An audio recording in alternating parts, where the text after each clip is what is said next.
America Venezuela కోస్ట్కి అతి దగ్గరలో ఒక నేవల్ ఎస్టాబ్లిష్మెంట్ బిల్డ్ చేస్తుందంట. అది చాలా అంటే అవసరం లేనంత పెద్దగా, చాలా భయం పుట్టే అంతగా.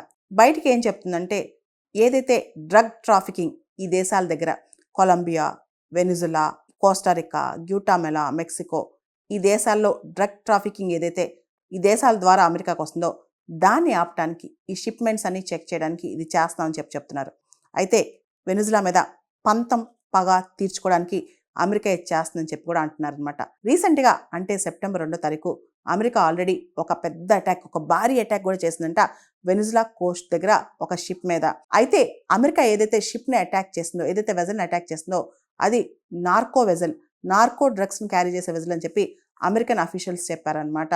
దీంతో పాటు American secretary of state Marco Rubio కూడా అమెరికా ఈ డ్రగ్ కార్టల్స్ మీద ఎంతటి చర్యలు తీసుకోవడం ఇదే ఫస్ట్ టైం, అస్సలు వదిలిపెట్టేది లేదు డ్రగ్ కార్టల్స్ అని చెప్పి మార్కో రూబియో చెప్పారు.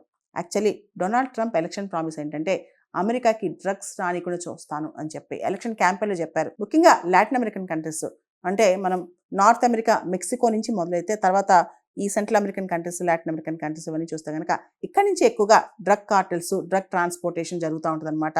దాంతోపాటు 2013 నుంచి కూడా అమెరికాకి వెనిజులాకి అస్సలు పడట్లేదు. అప్పట్లో ఉన్న హ్యూగో చావెజ్, తర్వాత ఆయన స్టూడెంట్ ఇప్పుడున్న నికోలస్ మదురో, వీళ్ళిద్దరూ కూడా సోషలిస్ట్ లీడర్స్ అనమాట.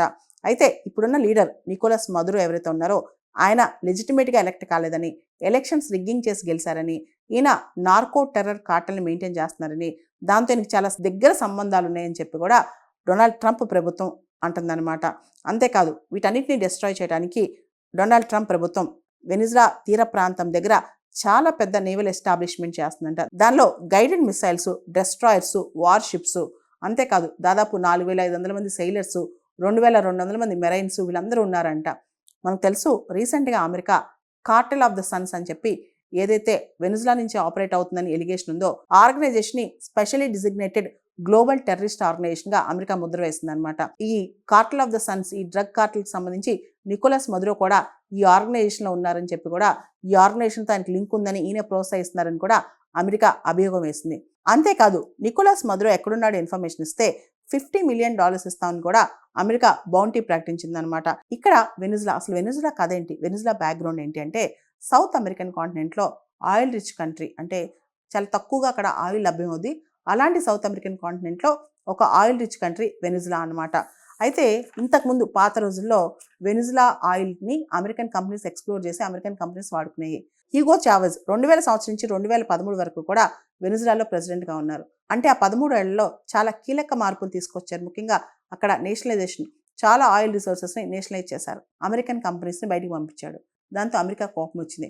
వెనిజులా ఆయిల్ మీద పూర్తిగా కన్నేసిన అమెరికా వెనిజులా ఆయిల్ దొరకపోయేసరికి వెనిజులా పైన పగ పెట్టుకుని పంతం సాధించింది.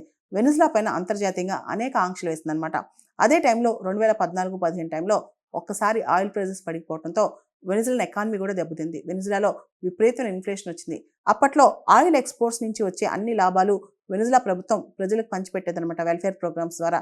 అయితే సడన్గా అంతర్జాతీయ మార్కెట్లో ఆయిల్ ధరలు పడిపోవటం, దాంతోపాటు వెనిజులా పైన చాలా దేశాలు ఆంక్షలు విధించడం, అమెరికా పంతం పట్టడం, దీని తర్వాత వెనిజులాన్ ఆర్థిక వ్యవస్థ పూర్తిగా దెబ్బతింది. ఇన్ఫ్లేషన్ పెరిగిపోయింది, ప్రజలు తినడానికి తినలేదు, అటువంటి పరిస్థితి అనమాట. వెనిజులాన్ ఎకానమీ దాదాపు ఈ ఆయిల్ పైన డిపెండ్ అవుతుంది అనమాట. వెనిజులాన్ జీడిపిలో ఆయిల్ రెవెన్యూయే 25% అనమాట.